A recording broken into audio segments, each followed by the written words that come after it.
Welcome to another video from DIY Daily. Just put together a quick video, just running you through the fix for a fault on the Seat Tarraco. Basically, we've got the airbag warning light on. When you switch the ignition off and turn it back on, it comes up with an airbag warning on the dash there as well. And we plugged it in with a top-down diagnostic machine. And this fault code can vary, depends on which seatbelt buckles failed. They're really common to most of the seatbelts, but you can see on this one today we've got B104229, which is the driver's side seatbelt buckle on the second row. So we've got a new genuine seatbelt buckle. You can see it comes with the wire and the connector on it as well. I'll put a link to one of these in the description below if you want to check it out, but this one is for the driver's side on the second row.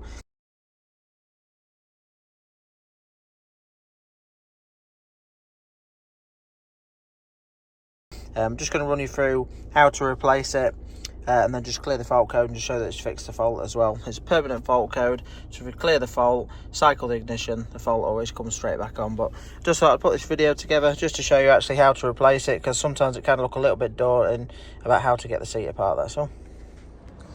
Right, so just come around to the back. This is obviously the second row. I've just got the base out now, but you can see the seatbelt buckle, and all you need just your triple square socket. It's a size 10 just to get that off. It does come with a wire attached to it, which loops down the bottom here, just clips in on the underside and just connects up. But with the base out, it's really easy to do. I just mainly put this video together just showing you how to get the base out, because to start with, I wasn't sure whether the seat was going to actually have to come out altogether to get it done. But basically, to get the top cover off, it's got two little locators at the back there, which just slot into place at the back. You don't need to do anything with them. The main ones that are sort of securing it down is at the front here.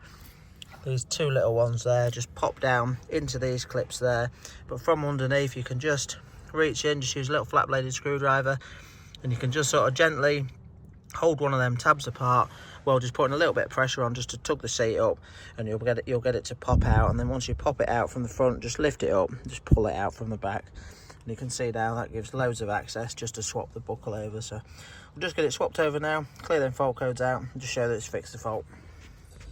I'm not going to be able to actually film sort of replacing it, but just show you as well, the wire is quite long on this one. You do need to just take out this side trim, just sort of pull that out of the way, but it just clips down. You can just sort of pull it up from the front and pop it out, but the wire does actually route, comes underneath there through the sheath, and there you just need to cut a cable tie off that, and it does come down and just into this section there to where it connects up there. So just pull this trim out as well. It's just a little bit tricky to feed that wire through. It's a little bit tight just through there, but it's not going to be bad to do. So we'll just get that all swapped over now.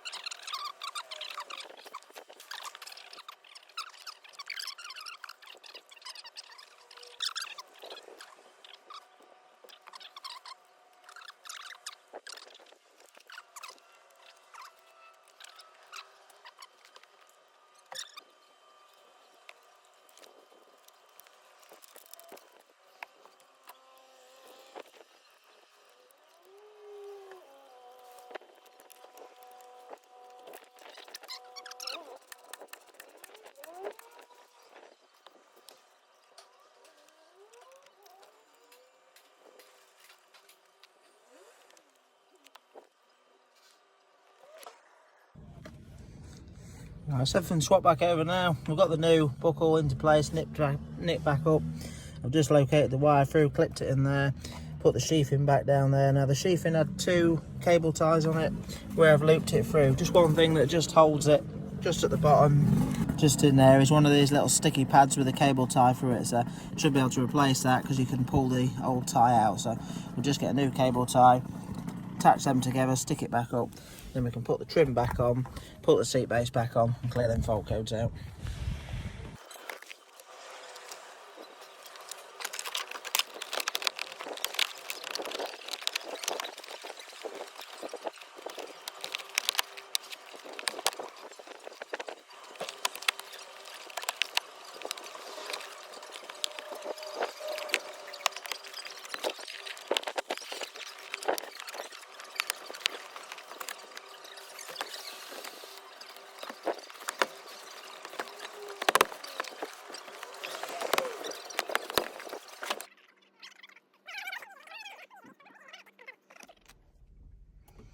Right, so that's all fitted now. Just show you the warning that it was getting up to start with, the airbag one. Obviously I haven't cleared the fault code yet. It's obviously got some other issues as well. There's actually loads of fault codes in there. We're just going to clear all them out now, but you can see the main one that was in the airbag one was this driver's switch there. So if we just clear all them out. And so yeah, just to do it, obviously just the buckle itself, just a size 10 triple square socket. I'll put a link to these in the description below if you haven't got any. And I'll put a link to the actual part number for this socket, for this buckle as well. Obviously this is the driver's side one. If you need any of the others, you'll like to just check that out. And just simply use the flat bladed screwdriver.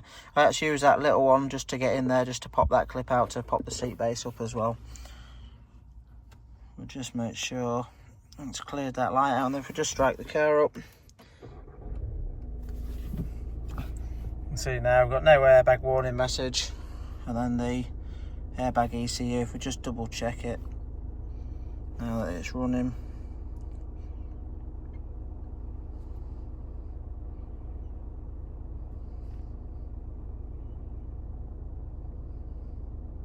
See, there's no fault codes in there as well, so definitely fixed the fault. Just thought I'd put the video together just in case it helps someone with a fault code, and mainly just showing you really how to access it and get that seat up as well. But yeah, if it helped, give it a quick thumbs up and subscribe to the channel. Thanks for watching, and we'll see you next time.